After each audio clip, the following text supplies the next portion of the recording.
Hello everyone, hope you're doing well. Welcome back to our channel. Today, we're going to practice some questions based on CGL Tier 2 previous year examinations. तो CGL Tier 2 में पूछे गए कुछ previous year questions की हम practice करेंगे जो आपके अपकमिंग एग्जामिनेशंस के लिए स्पेशली मेंस एग्जामिनेशन के लिए यूजफुल रहेगा. So let's start. Question number 1. Select the most appropriate option that can substitute the underlined word in the given sentence. तो given sentence में underlined word है vacillates. उसका आपको correct spelling choose करनी है. She vacillates a lot while making decisions.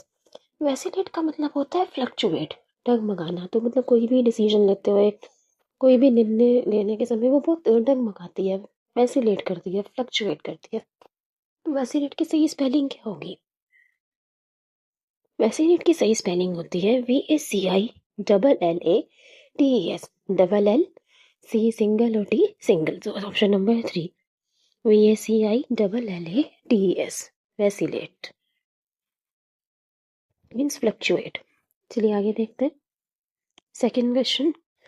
Select the most appropriate option to fill in the blank. By this time tomorrow, I dash the work assigned to me. कल इस समय तक मैं dash कर लूंगी जो काम मुझे असाइन हुआ है. Will have did, will do, will have done, will be done. अब इसमें ये कहा जा रहा है कि कल इस समय तक मैं ये काम पूरा कर लूंगी जो मुझे असाइन किया गया है. मतलब इस समय तक ये काम पूरा हो चुका होगा, पूरा कर दिया होगा. तो विल डू तो नहीं होगा यहाँ पे, क्योंकि अगर हम विल डू सिलेक्ट करते हैं, by this tomorrow I will do the work assign to me, कि कल इस समय तक मैं इस काम को पूरा करूंगी. लेकिन सेंटेंस में ये कहा जा रहा है कि कल इस समय तक इस काम को पूरा कर दिया होगा. तो विल डू तो नहीं होगा आंसर. विल हैव डिड नहीं हो सकता, क्योंकि हैव के साथ हम हमेशा वर्ब की थर्ड फॉर्म यूज करते हैं. डिड तो सेकंड फॉर्म है, तो ये नहीं होगा. Will be done, I will be done the work, ये तो एक्टिव पैसिव में चला गया सेंटेंस. हमें तो पैसिव नहीं एक्टिव में चाहिए ना, कि आई खुद ही काम कर रहा है. तो आंसर हो जाएगा I will have done the work assign to me, कि कल इस समय तक मैंने ये काम पूरा कर दिया होगा. Will have done.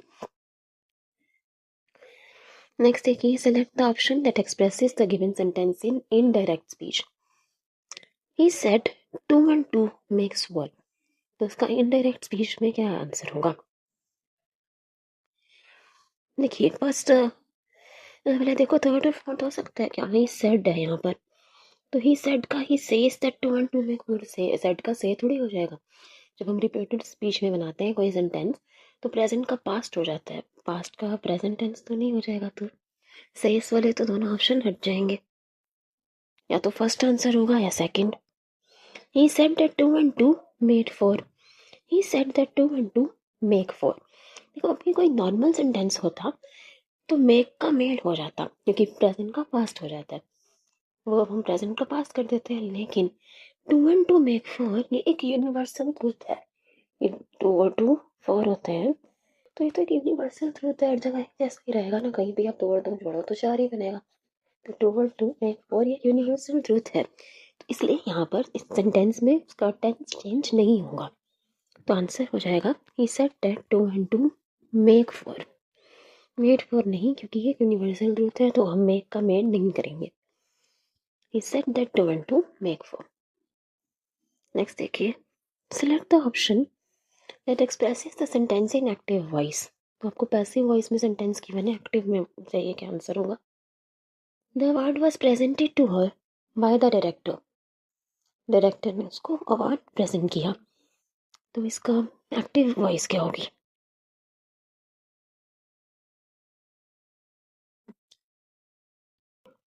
She presented the award director. The award presented to her by the director. The director presented the award to her.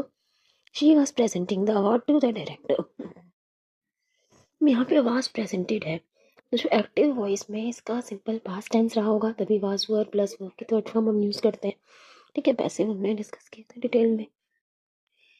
तो सेंटेंस में एक्टिव में V2 होना चाहिए, वर्ब की सिंपल पास्ट टेंस होना चाहिए. तो फर्स्ट में सिंपल पास्ट टेंस है, सेकंड में, थर्ड में, लेकिन फोर्थ सेंटेंस में तो present continuous tense, past continuous tense है, तो ये नहीं हो सकता आंसर. क्या आंसर होगा? The award was presented to her by the director. तो जब हम पैसिव बनाते हैं तो सब्जेक्ट की जगह ऑब्जेक्ट आ जाता है। तो यहाँ पे पहले मतलब यहाँ पे ऑब्जेक्ट आ गया, ये डायरेक्टर ऑब्जेक्ट आ गया, लेकिन जब एक्टिव में ये सब्जेक्ट होगा तभी अब ऑब्जेक्ट की जगह आया तो ये आंसर हो जाएगा। The director presented the award to her, option number 3। The director presented the award to her. ठीक है, चलिए नेक्स्ट देखिए। Select the most appropriate option that can substitute the underlined segment. Cinema provides the most universal, ये most universal underline है, the most universal entertainment। तो most universal की जगह क्या आएगा? No correction, are universal, and universal, more universal। Cinema provides the most universal entertainment। देखो मोर universal नहीं हो सकता कि यहाँ पे हम कंपेयर तो नहीं कर रहे हैं ना किसी से, तो कंपेरेटिव डिग्री नहीं आएगी। एंड यूनिवर्सल नहीं हो सकता यूनिवर्सल, क्योंकि कॉन्सोनेंट साउंड है, यूनिवर्स यहाँ की साउंड आ रहा है, तो इसलिए हम एन का यूज नहीं करेंगे उससे पहले। तो या तो आ यूनिवर्सल या फिर नो करेक्शन रिक्वायर्ड।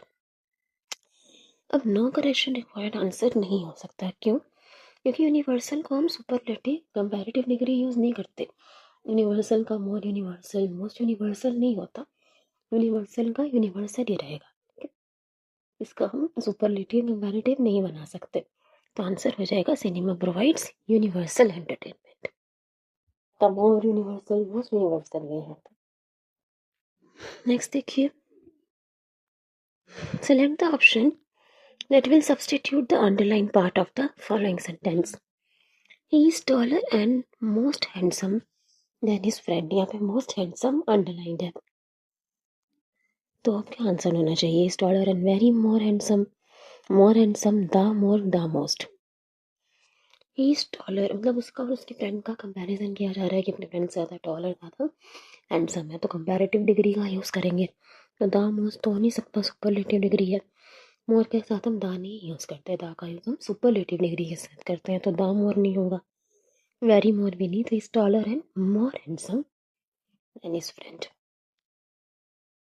ठीक है, नेक्स्ट देखिए, select the most appropriate option to fill in the blank. Use and dash to steer a word. नाव चलाने के लिए डैश का यूज करते हैं। आर और क्या होगा आंसर? और ही और वो और है मिनरल्स होता है, जैसे मेटल एक्सट्रैक्ट किया जाता है, जैसे आयरन और से मेटल को एक्सट्रैक्ट किया जाता है, जो मिनरल्स होते हैं, धातु है, वो होता है। और तो ये और तो नहीं होगा, इसका यूज तो नहीं करते ना बोट चलाने के लिए।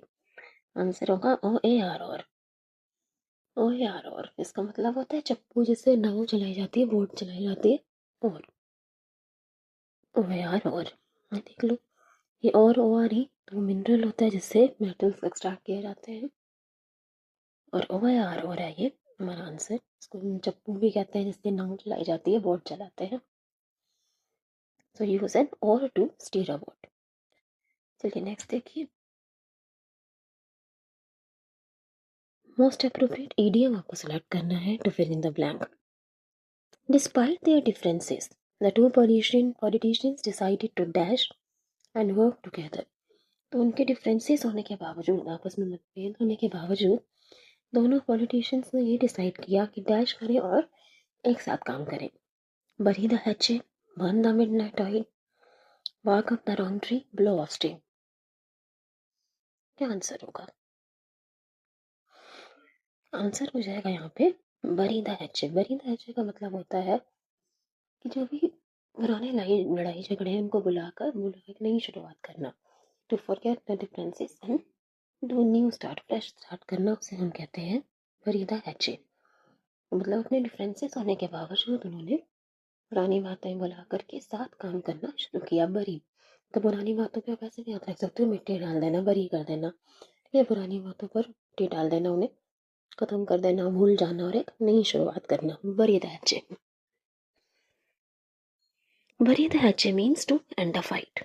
बाकी ऑप्शंस का मीनिंग देख लेते हैं। Burn the midnight oil means to study till night, देर रात तक पढ़ाई करना। और ब्लो ऑफ स्टीम का मतलब होता है टू रिलीज एंगर, अपना गुस्सा निकालना। जैसे स्टीम एकदम से निकलती है ना, वैसे ही अपना एकदम से एंगर निकाल देना, गुस्सा निकाल देना।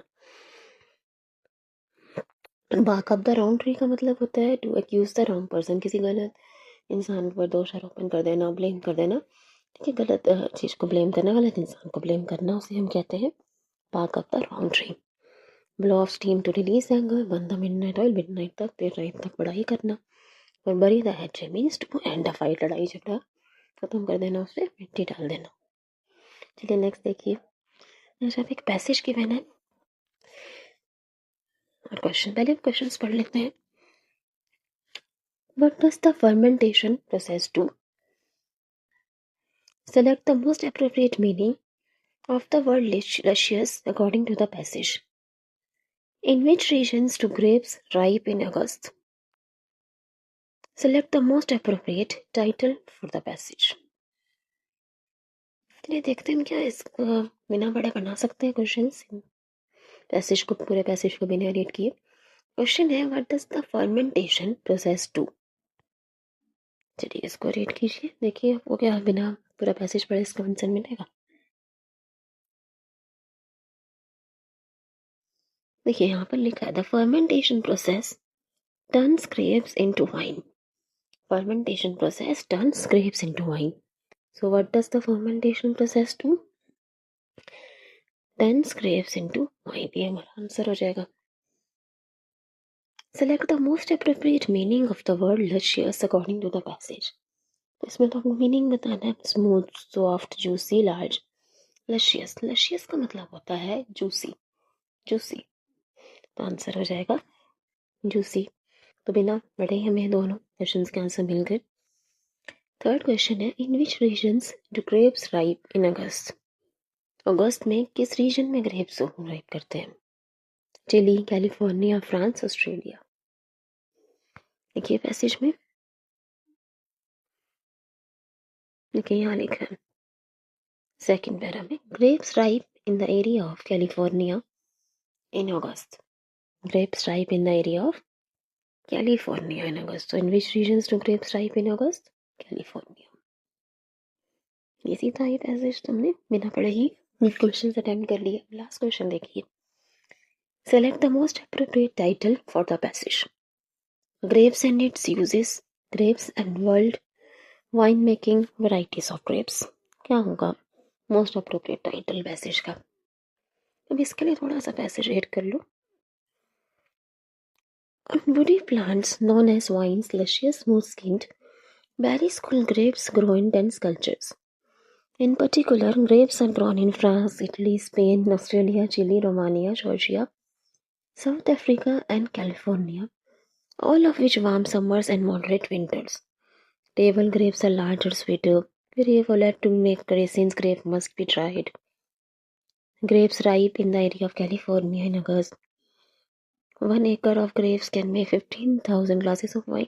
तो यहाँ पे सारा ग्रेप्स के बारे में, उसके यूजेस के बारे में इस पैसेज में बताया गया है। तो क्या होगा title? Grapes and world, grapes and uses, wine making, varieties of grapes. इतना वैरायटीज ऑफ ग्रेप्स के बारे में नहीं बताया गया। कभी ग्रेप्स के यूजेस बताया गया कि उससे वाइन बनाया जाता है या रेजिन्स बनाए जाते हैं। तो सारा ग्रेप्स के यूजेस बताए गए हैं पूरे पैसेज में। तो आंसर हो जाएगा grapes and its uses. Grapes and its uses. First का आंसर हुआ fermentation process, turn grapes into wine. Second luscious का मतलब juicy. In which region do grapes ripe in August? California. और थर्ड टाइटल है इसका grapes and its uses. So I hope आपको ये questions, ये पैसेज पसंद आया हो। Thank you everybody, thanks for watching. Please share and subscribe. All the best for your exams. Thank you.